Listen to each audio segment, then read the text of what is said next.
Hello दोस्तों, कैसे हैं आप लोग। उम्मीद है बेहतर होंगे, आपकी दिनचर्या अच्छी चल रही होगी। आज हम लोग इतिहास के अंतर्गत, विशेषतः प्राचीन भारत के इतिहास के अंतर्गत वैदिक काल की सामाजिक व्यवस्था के बारे में चर्चा करेंगे। ठीक।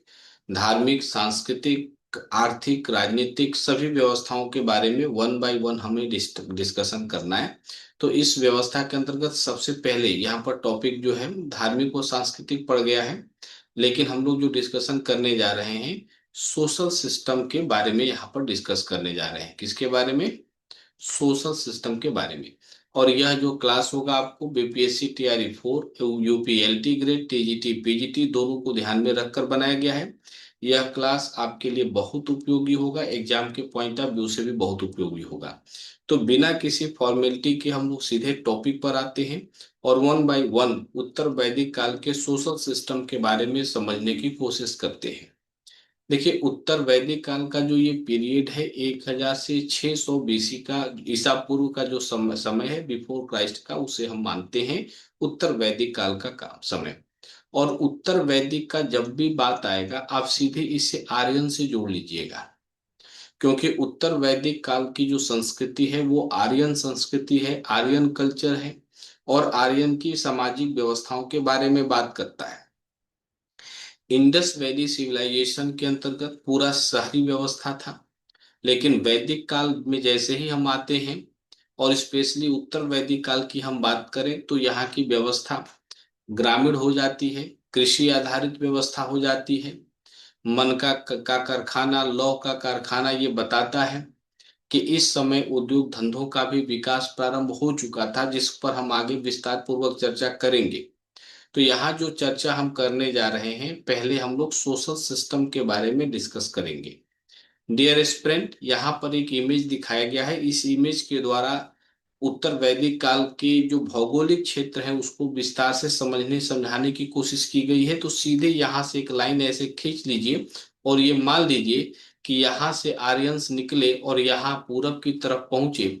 और जिन भूभाग पर उन्होंने विशेषतः गंगा और यमुना के क्षेत्र में आसपास उन्होंने बसे, उस क्षेत्र को जो है हम आर्यन के क्षेत्र के रूप में जानते हैं। और वैदिक सभ्यता के अंतर्गत उन्हीं बातों को महत्व देते हुए हम अध्ययन करेंगे। तो ये वो दौर था जब आर्य की संस्कृति अपने चरम पर थी। आर्यन का अपना पूरा उत्थान अपने चरम पर था। और इसी दौरान धर्म के बारे में, दर्शन के बारे में, नीति के बारे में, आचार विचार के बारे में, मत और विश्वास के बारे में, ये तमाम चीजों की प्रधानता देखने को इस व्यवस्था के अंतर्गत मिलती है। राइट। अब देखिए यहाँ पर क्या था कि यदि हम वैदिक काल की बात करें तो सबसे पहले ऋग्वेद की रचना हुई। लेकिन बाकी जो 3 वेद थे उनकी रचना उत्तर वैदिक काल में हुई। तो यजुर्वेद, सामवेद, अथर्ववेद और इसके साथ साथ उपनिषद, आरण्यक, ब्राह्मण ग्रंथ, ये सभी चीजें उत्तर वैदिक काल के स्रोत के रूप में हम पढ़ते हैं।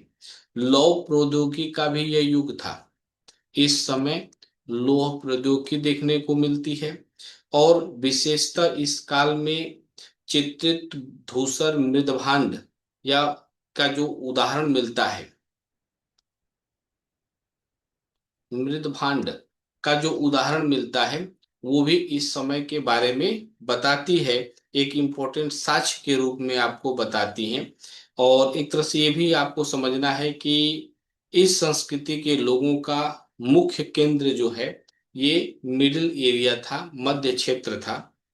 और इसी क्षेत्र में इनका विशेषता, एक तरह से देखा जाए तो सरस्वती नदी से लेकर गंगा के दोआब तक ये पूरे ये जो है एरिया फैला हुआ था। ये गंगा के दोआब तक पूरा ये एरिया फैला हुआ था। तो बड़ा इंपॉर्टेंट ये टॉपिक बन जाता है कि इसका जो भौगोलिक विस्तार था वो क्या था। तो सरस्वती नदी से लेकर, देखिए ये यहाँ पर जो आर्यन आए सिंध से तो आए, लेकिन ये जो है गंगा के दोआब तक जाकर इन्होंने बसे। इसके बारे में एक बड़ा अच्छा शतपथ ब्राह्मण आप लोग पढ़ते होंगे। शतपथ ब्राह्मण, ब्राह्मण ग्रंथ है। और शतपथ ब्राह्मण में एक कहानी आती है विदेह माधव की। विदेह माधव, ये माधव कौन था? माधव एक आर्यन के बारे में बात करता है। कर रहा है। और जो ये माधव था वो सिंधु के आसपास रहता था, और ये अपने साथ अग्नि को लेकर चलता है, लंबी यात्रा करता है, करते करते करते करते सदा नीरा गंडक के पास ये आ जाता है। कहाँ? सदा नीरा गंडक के पास। अब ये अग्नि से पूछता है कि हम कहाँ निवास करें, तो अग्नि सदा नीरा गंडक के पूरब के क्षेत्र को साफ करती है, और अग्नि कहती है माधव से कि हे माधव, इसी क्षेत्र पर आप क्या करो, निवास करो। और इस तरह से विदेह क्षेत्र का यहाँ पर क्या होता है, निर्माण होता है, विदेह राज्य का गठन होता है। तो इस तरीके से ये कहानी के माध्यम से भी सतपथ ब्राह्मण में यह दिखाया गया कि आर्यन कैसे सिंध से गंगा की तरफ प्रवेश किए। आगे हम बढ़ते हैं, उत्तर वैदिक काल के बारे में थोड़ा सा परिचय लेते हैं।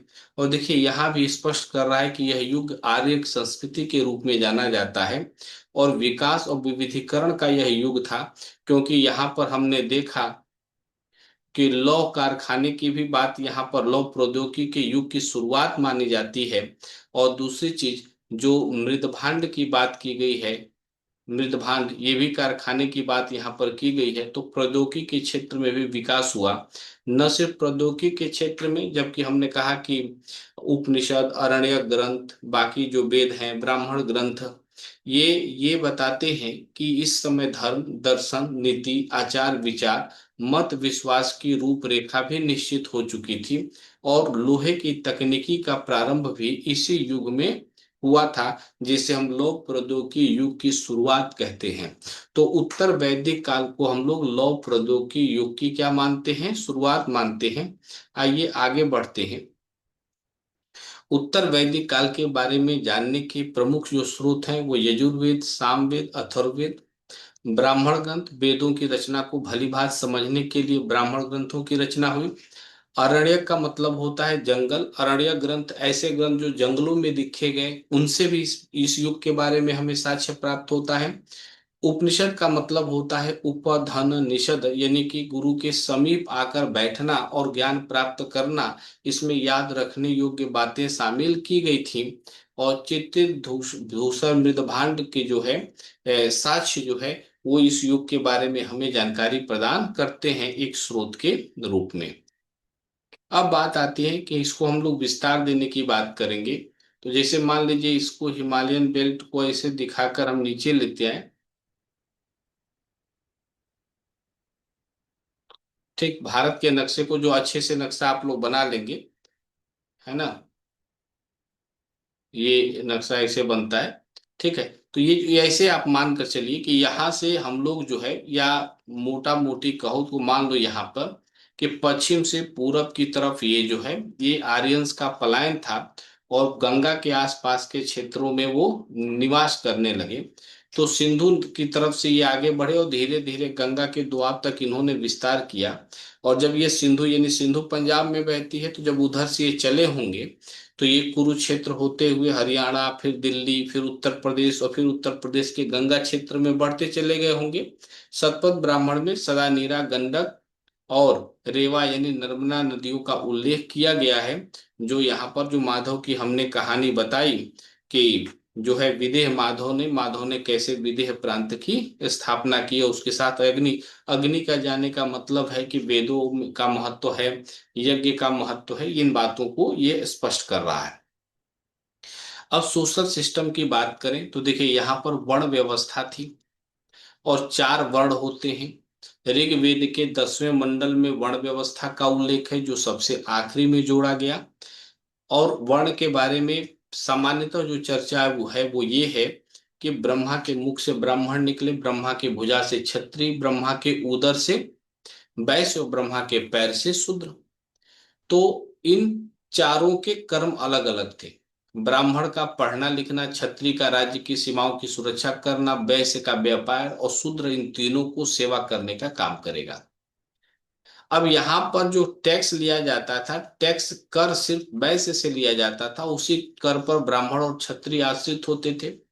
क्योंकि धीरे धीरे यह वर्ण व्यवस्था आगे जाके जाति व्यवस्था में बदल गई, और सबसे नीचे जो है शूद्र की स्थिति समाज में सबसे क्या हो गया, निम्न हो गया। जाति व्यवस्था और छुआछूत भी यहाँ पर देखने को मिला, और शूद्र उसके शिकार हुए। अब एक महत्वपूर्ण बात है, उपनयन संस्कार को लेकर यदि बात करें तो वर्ण व्यवस्था के अंतर्गत ऊपर की जो तीन जातियां हैं, जिसे हम ब्राह्मण कहते हैं, वैश्य कहते हैं और क्षत्रिय कहते हैं, इनको तीनों को तो एक तरह से देखा जाए तो उपनयन संस्कार का अधिकार था। लेकिन शूद्र जो था उसकी स्थिति समाज में निम्न थी और शूद्र को उपनयन संस्कार का अधिकार नहीं था। राइट। हाँ, एक बात और यहाँ पर है कि उत्तर वैदिक साहित्यों की बात करें तो त्रिककुद, क्रांच और मैनाक, ये पर्वतों की बात आती है जो हिमालय की श्रेणियां थी, जिसके बारे में भी साक्ष्य हमको प्राप्त होता है। राइट। दूसरी बात यदि हम करें तो यहाँ पर वर्ण व्यवस्था के बारे में हमने बात किया, शूद्र को उपनयन संस्कार से अलग रखा गया। यज्ञ का इस समय चूंकि वैदिक सभ्यता थी तो वेद का महत्व था, तो योग यज्ञ का महत्व बढ़ेगा ही। तो ऐतरेय ब्राह्मण में देखा जाए तो सभी वर्णों के कर्तव्यों के बारे में डिस्कस किया गया था, लेकिन ओवरऑल देखें तो जो सत्ता था वो क्षत्रिय और ब्राह्मणों के ही हाथ में होता था। शूद्रों का बहुत समाज में जो कंट्रीब्यूशन था, एक तरह से देखा जाए तो उनका शोषण होता था, बराबरी का दर्जा उनको प्राप्त नहीं था। अब एक प्रश्न आता है कि उस समय सामाजिक व्यवस्था के अंतर्गत स्त्रियों की क्या स्थिति थी। राइट। तो देखिए, स्त्रियों की जो स्थिति थी, ये पुत्री यहाँ होना चाहिए। राइट। स्त्रियों की स्थिति में गिरावट आई, उपनयन संस्कार और शिक्षा का अधिकार स्त्रियों से छीन लिया गया, यानी उनको शूद्रों के समतुल्य रखा गया होगा, तभी तो ऐसा हुआ। ऐतरेय ब्राह्मण में पुत्री को कृपण कहा गया, यानी कि इस समय महिलाओं की स्थिति में गिरावट देखने को मिला। गोत्र और आश्रम व्यवस्था इस समय की सामाजिक व्यवस्था के प्रमुख अंग थे। गोत्र का मतलब पहले गोकुल मतलब गौधन से जोड़कर हम लोग देखते थे कि यानी जहां पर पूरे कुल की गाय एक जगह रहती थी। शाब्दिक अर्थ तो यही होता है कि वह स्थान जहां समूचे कुल के गोधन को रखा जाता है उसे गोत्र कहते हैं। लेकिन बाद में यह पैतृक, इससे इसको जोड़कर हम लोग देखने लगे। तो गोत्र की व्यवस्था जो कुल की पहचान कराती है, और आश्रम यानी कि चार आश्रम है मनुष्य के जीवन में, ब्रह्मचर्य, गृहस्थ, वानप्रस्थ और संन्यास आश्रम। और इन चारों आश्रमों के बारे में जबालोपनिषद के अंतर्गत डिस्कशन किया गया है। राइट। ब्रह्मचर्य का एक जीवन के एक भाग शुरुआत में ब्रह्मचर्य का पालन करेंगे, फिर गृहस्थ में, फिर वानप्रस्थ में, और फिर अंतिम जो है वो संन्यास आश्रम में हम लोग प्रवेश कर जाते हैं। ये पारिवारिक स्थिति के बारे में यहाँ पर चर्चा किया गया है। एक और बात यहाँ पर हम करेंगे, चूंकि चूंकि स्त्रियों की स्थिति के बारे में बात हुई, तो इस समय एक ग्रंथ, हिंदू ग्रंथ है याज्ञवल्क्य के स्मृति, उसमें याज्ञवल्क्य, इसको याद रख लेंगे। इस स्मृति के अंतर्गत पहली बार देखा जाए तो महिलाओं के संपत्ति के अधिकारों के संबंध में जानकारी दी गई है। इसके दो टीकाएं हैं, एक मिताक्षरा और दाय भाग। मिताक्षरा और दाय भाग। देखिए, मिताक्षरा के जो लेखक थे वो विज्ञानेश्वर थे, इसको भी याद रख लेंगे, एग्जाम में पूछता है विज्ञानेश्वर। और इसके जो दाय भाग के लेखक थे वो जिमूत वाहन। राइट। जीमूत वाहन थे। तो इन्होंने कहा कि यहां पर यह माना गया है कि जन्म से ही पुत्र का पिता की संपत्ति में अधिकार है। और ये दायभाग में ये बात डिस्कस किया गया कि पिता के मरने के बाद ही पुत्र का पिता की संपत्ति में अधिकार होगा, ऐसा डिस्कशन किया गया। तो आज का देखा जाए तो हिंदू उत्तराधिकार अधिनियम 1956, जिसे 2005 में अमेंडमेंट किया गया, वो इसी मिताक्षरा पर आधारित है। ठीक, उसके बाद संस्कारों के बारे में डिस्कस आता है। तो हमारे यहाँ हिंदू धर्म के अंतर्गत देखा जाए तो 16 प्रकार के संस्कारों के बारे में डिस्कस किया गया है, जिसको आप पढ़ लेंगे। सबसे एक महत्वपूर्ण बात आती है यहाँ पर विवाह के बारे में। देखिए, यहाँ पर जो विवाह के बारे में डिस्कस किया गया है, विवाह के कुल 8 प्रकार होते हैं। क्या? 8, 4 और 4। 4 जो विवाह होते हैं वो गुड विवाह होते हैं, यानी कि वो समाज में स्वीकृत हैं, उसको टिक लगा देंगे। और 4 विवाह जो है वो समाज में निंदा के योग्य होते हैं। एक तो जैसे ब्रह्म विवाह, ब्रह्म विवाह को सबसे श्रेष्ठ विवाह माना गया है। एक प्रश्न बन सकता है कि किस विवाह को सबसे श्रेष्ठ विवाह माना गया है। तो ब्रह्म विवाह को सबसे श्रेष्ठ माना गया है, क्योंकि यहाँ पिता पुत्री का जो पिता होता है वो योग्य वर ढूंढता है और पुत्री की सहमति से उसकी शादी करता है, तो सबसे श्रेष्ठ माना गया है ब्रह्म विवाह। उसके बाद दैव विवाह है। दैव विवाह में यज्ञ करने वाले पुरोहित से ही कन्या की शादी कर देते हैं। आर्ष विवाह जो है, यदि यज्ञ में गायों की जरूरत होती है तो दो चार गायों को लेकर शादी कर देते हैं, आर्ष विवाह। प्रजापत्य विवाह, इसके अंतर्गत वर और वधू को बिठाकर साथ में शादी कर दिया जाता है। और कई जगहों पर ऐसे भी सोचते हैं कि प्रजापत्य विवाह के अंदर जो वर होता है वो पुत्री का हाथ पिता से मांगता है और उसको दोनों को विवाह करा दिया जाता है, तो प्रजापत्य विवाह। इन सभी में सबसे श्रेष्ठ विवाह हम लोग ब्रह्म विवाह को मानते हैं। निंदनीय विवाह क्या है? असुर विवाह है। असुर विवाह में क्या होता है? कन्या के पिता जो है धन लेकर पुत्री की शादी किसी से कर देते हैं, यह असुर विवाह है, इसकी निंदा की गई है। गंधर्व विवाह, माता पिता की सहमति के बिना ही जो है प्रेमी प्रेमिका शादी कर लेते हैं, तो गंधर्व विवाह को भी निम्न माना गया है। पिशाच विवाह, सोई हुई अथवा विक्षिप्त कन्या के साथ जबरदस्ती करके उससे शादी कर लेना पिशाच विवाह है। और राक्षस विवाह का मतलब है कि बलपूर्वक किसी कन्या को उठा ले जाना, अपहरण करना, उससे शादी कर लेना। तो इसको हम लोग स्वीकार ये चार विवाह को नहीं करते, ऊपर के चार को करते हैं। अब हम इस समय उत्तर वैदिक काल के नीति और कानून व्यवस्था के बारे में बात करें तो इस समय का जो हमारा समाज था वो पितृसत्तात्मक समाज था। और ऊपर हमने बताया कि मिताक्षरा और दायभाग, देखिए दायभाग में पिता के मरने के बाद पुत्र का जो है संपत्ति में अधिकार होता है। और मिताक्षरा ये कहता है कि पिता के जीते जी जन्म से ही पुत्र का पिता की संपत्ति में अधिकार मान लिया गया है। ठीक। महिलाओं का संपत्ति में कोई पूर्ण भागीदारी नहीं था। हाँ, कुछ मामलों में उनको अधिकार थोड़ा बहुत दिया गया था, लेकिन समानता का अधिकार नहीं था। ठीक। धार्मिक विश्वास की बात करें तो इस समय उपनिषदों की रचना हो गई थी। और उपनिषद जो है केवल यज्ञ की जगह ज्ञान और ध्यान पर बल देने का काम किए। एक तरह से देखा जाए तो इस दौरान आत्म मंथन समाज में शुरू हो गया था कि लोगों की जीवन की पद्धति क्या होगी और किन बातों को महत्व देंगे। और इस समय आत्मा, ब्रह्म, पुनर्जन्म, इन सब बातों पे गंभीरता पूर्वक विचार और चर्चा समाज में प्रारंभ हो गए थे। तो ओवरऑल डियर स्टूडेंट देखें तो उत्तर वैदिक काल में भारत की संस्कृति, सामाजिक और धार्मिक परिवर्तन, एक तरह से वो परिवर्तन का ये युग ही था। एक तरह से कहा जाए तो इस समय सामाजिक और धार्मिक परिवर्तन हो रहे थे। वर्ण व्यवस्था की स्थिति थी, धीरे धीरे वर्ण व्यवस्था कठोर होती जा रही थी, जाति व्यवस्था में तब्दील होती जा रही थी और छुआछूत भेदभाव समाज में बढ़ रहे थे। स्त्रियों के सामाजिक स्थिति में गिरावट आई। लेकिन साथ ही साथ देखें तो ज्ञान, दर्शन और आध्यात्मिक विकास की नींव भी उत्तर वैदिक काल में पड़ी।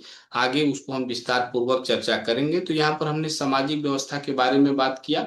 अगली कक्षा में हम राजनीतिक, धार्मिक और एक तरह से आर्थिक व्यवस्था के बारे में बात करेंगे। तब तक लेते हैं आपसे विदा। चैनल को सब्सक्राइब कर लीजिए ताकि अगली क्लास से संबंधित नोटिफिकेशन आपको टाइम टू टाइम मिल